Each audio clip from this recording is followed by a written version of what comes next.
Hello everyone. I am going to be talking about the Behemoth ascendancy, what's good about it, what's bad about it, and some uniques you can use with it.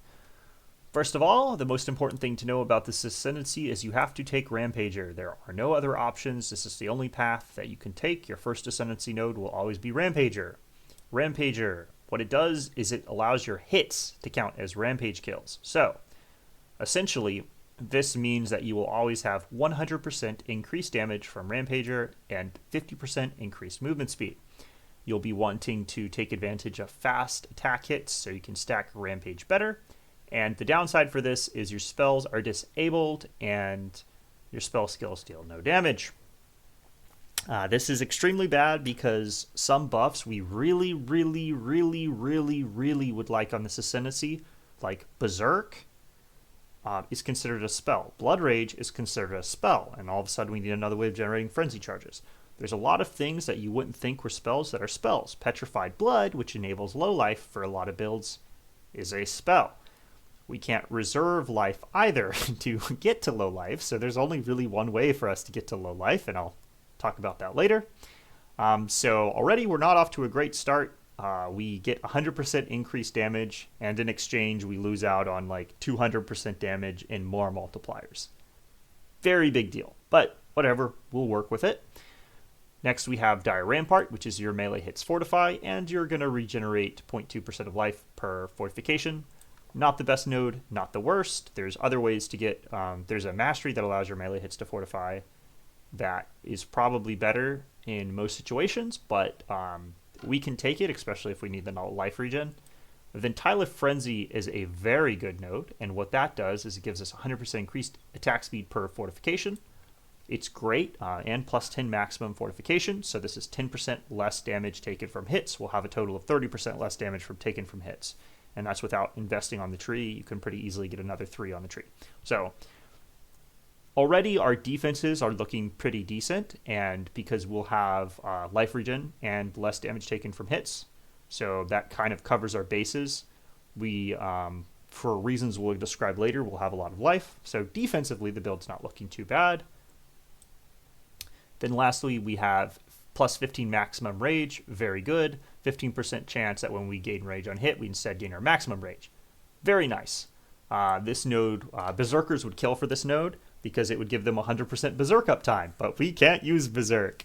So we'll ignore that for now. This Fueled by Hate is 50% increased rage cost of skills, extremely powerful. Vol attack skills use your self-cost rage instead of requiring souls, extremely powerful. Then the last node, the last line really sucks. You cannot gain rage during soul gain prevention. This prevents us from using Vol Lightning Strike, which by itself would already save this ascendancy if we could spam Vol Lightning Strike. But what this is going to do, let's say we did use a Vol Lightning Strike, during that soul gain prevention, our rage is going to be nosediving because we'll leave combat and it will start deteriorating because we can't build rage, therefore we can't gain rage, and if we can't gain rage, then it's going down. Yeah, so it's best used with skills with very low soul gain prevention. For example, Vol Ground Slam only has a soul gain prevention of 1 second. So you could do a Vol Ground Slam build, potentially, using this. However, you're going to need to think about how much value you're actually getting out of running Vol Ground Slam with this ascendancy rather than a different ascendancy, because you're going to be missing out on a lot of more multipliers. But we'll talk about that later.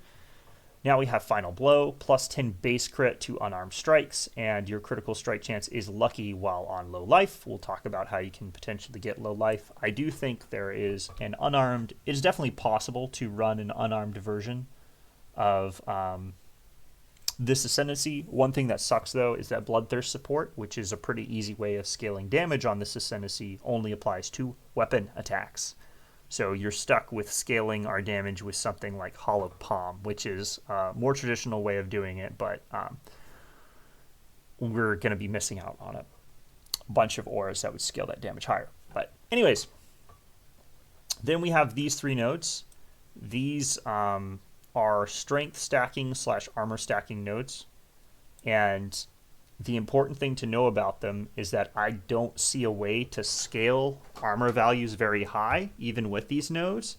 unless you have someone to provide you with a grace and determination aura. So in party play, I think a strength stacking Behemoth is going to pop off. Even if you are not party play optimized builds. For example, like you just have a friend that's running a champion or, you know, some other build that runs Grace, Determination, Defiance banner. He's going to make your damage go through the roof. Just Grace and Determination together double the amount of armor you have, assuming you're doing the, you're running, let me just quick overview. If you don't know how armor stackers work, they generally use iron reflexes. So you get a bunch of evasion rating, and then you convert that to base armor, and then you scale armor again. So you get to take advantage of grace and determination, both to scale armor. You generally invest in aura effect, and you take a lot of cluster jewels. That's generally how you run armor stackers in this game. I'm not convinced that you can run an effective armor stacker without auras. Feel free to prove me otherwise, but from what I've seen other people say and for what I've tested myself, it doesn't look like you'll be able to see good armor stacker numbers if without having someone to supply you with those very important auras. Now let's talk about uniques that have good synergy with our build. First of all, we have Gruthkol's Pelt. This has normally a completely debilitating downside of spell skills deal no damage and your spells are disabled. But we already have that downside, so it's just pure upsides. 10% life regen per second is broken and can solve life regen pretty much by itself.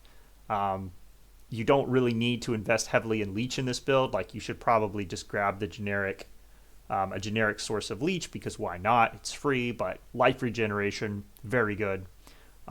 270 flat life. You can even get higher. We can see that the rolls can go up to 300 on the maximum life. And we get 100% increased global physical damage, which is not bad. That's pretty good. Another unique you might not realize synergizes really well with this build is Light Poacher. So how Light Poacher works is for every Abyss Jewel in your build, you get one maximum spirit charge. And for each spirit charge you will have 15% of physical damage as extra elemental damage, split evenly between fire, cold, and lightning. What this does is, since we're this ascendancy, Spirit Burst is considered a spell, so Spirit Burst will never trigger. And if Spirit Burst triggers, you lose spirit charges. We will never lose spirit charges. The only way we will lose a spirit charge on this build is if we let it time out. However, the charge duration mastery, 100% increased charge duration, does apply to spirit charges. So we should have easy 100% uptime on spirit charges. So Light Poacher, very powerful item with this build, potentially. Very strong. Another very powerful item is, where is it? It's Coward's Legacy. Coward's Legacy will make us count as on low life while we are cursed with vulnerability. And it will curse us with vulnerability. This is the only reliable way that I am aware of that we can actually get to low life. We can't run something like Petrified Blood because that's considered a spell. We can't reserve life because every way we would reserve life would be through a spell. So this is kind of the situation we're left with here, where we run Coward's Legacy for the sole purpose of allowing us to be on low life. Now, if we are running Gruthkol's Pelt, or if we are strength stacking, something that we should be having a lot of is life. And an advantage of having that much life is, one, it scales Gruthkol's Pelt. Let's just say we're running Gruthkol's Pelt for a second. It scales Gruthkol's Pelt a lot higher. Let me switch to Cyclone. So it scales our life a lot higher. You see we have 7,700 life. And what we can do then is we can run Bloodthirst support. Bloodthirst support is doubling our damage. What it does is it adds flat physical damage based on how much life we reserve. Well, not reserve, based on how much maximum life we have. It's 2% of our maximum life gained as physical damage, but only while we're on low life. That's why it's so important to count as on low life. Now, if this support worked with unarmed attacks, I actually think this ascendancy would be in a great spot. I think it would be fine, and it would get all my approval, and I would say you go face breakers, you go bloodthirst support, you go vol ground slam, and you just beat everything to death with your fist. That does not work, unfortunately. It cannot support skills that are not considered weapon attacks. I'll have to show you that in a second, but it just doesn't. Well, just take my word for it for now. You can check it yourself in Path of Building if you don't believe me. So that's out of the question. But we can still use something like Void Forge, which is gained 700% of weapon physical damage as extra damage of a random element, in conjunction with something like Trinity. Or we can also run a Paradoxica until we can get a hands of a Void Forge, even though it is significantly worse. The Path of Building I have here is obviously not completely optimized, but let me put Shroud of the Lightless back in, because it is just better than Gruthkul's Pelt in the late game. What we've done, essentially, is we've grabbed 9 Abyss Jewels total, right? So we have almost 150% of our physical damage gained as extra elemental damage. We're using hits have a 25% chance of treating enemy monster elemental resistances as inverted, and then we're scaling penetration through Shroud of the Lightless. All of this because we can't curse things, because curses would be disabled. And that's the best way I've come up with of scaling damage. You can obviously improve this build a lot. You can go crit. I've gone Resolute Technique instead, because I was trying to see how well this build would do without a ton of investment. And you can also, in addition to scaling crit, you can get better Abyss Jewels than I have. These are just 2-stat Abyss Jewels. You could potentially get more, even though they'll be harder to find. And this is just adding base physical damage and life, which is giving us more base physical damage. So this is scaling Light Poacher. And the numbers we're getting with this are not that great. Cyclone is 1.7 million DPS. And then Lightning Strike would be 1.8 million, but we double that number because you have the melee hit and you have the projectile hit. So you'd essentially be doubling it, and you'd be running it with a source of strikes 1 additional nearby target. You'd stand a few feet away from the boss, so your projectile from your Lightning Strike will hit, and then the clone will spawn next to the boss and start meleeing the boss. So essentially 3.6 million DPS. I think that for less effort and using the same stacking mechanism, or even a different stacking mechanism, another build would be much better than this one. And the reason I say that is, if you look at this calculator here, this is just a simple list of multipliers we are missing on this build to our damage. This multiplier is, this 1.2 is from Herald of Purity. And this multiplier is how much damage we would add by just being able to have Berserk. And this last damage multiplier is from Blood and Sand. Or maybe it's reversed, the Blood and Sand, the Herald of Purity. But that's just an easy example of 3 things we could pop onto a regular build and be like, bam, 87% more damage. We don't get a lot of more damage multipliers in our build. Pretty much our only sources of more damage multipliers we have is from Rage. Our Ascendancy doesn't give us anything. If we compare that to something like Berserker, in addition to having auras, Berserker could have Aspect of Carnage, which is 40% more damage, and it has this node, which is giving us 2% more attack speed per blitz charges, right? And you can have 20 maximum blitz charges. It would, these are multipliers that we simply can't take advantage of on our class. We could steal 1 node from Berserker. It would be worth it in most situations to steal 1 node from Berserker. So even though you'd be sacrificing 2 jewel sockets. And I'm also sure that you can make this build a bit better with clusters. But once again, what I'm proposing here is not that this build won't work or you can't make this Ascendancy work, because you absolutely can. I'm just going to make the argument that with this same level of investment, using all these uniques and using a Void Forge, and running Bloodthirst support, you could do a lot better on other ascendancies, and you could get a lot more damage out of it. I'm pretty sure a gambler with pretty much this exact setup is like double or triple this class's DPS.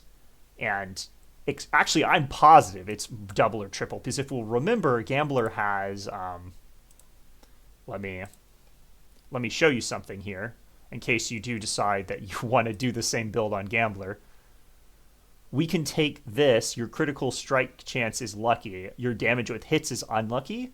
Well, Bloodthirst support adds damage with no damage variance. It adds exactly 2% of your maximum life, right? So if our damage is unlucky, does not matter.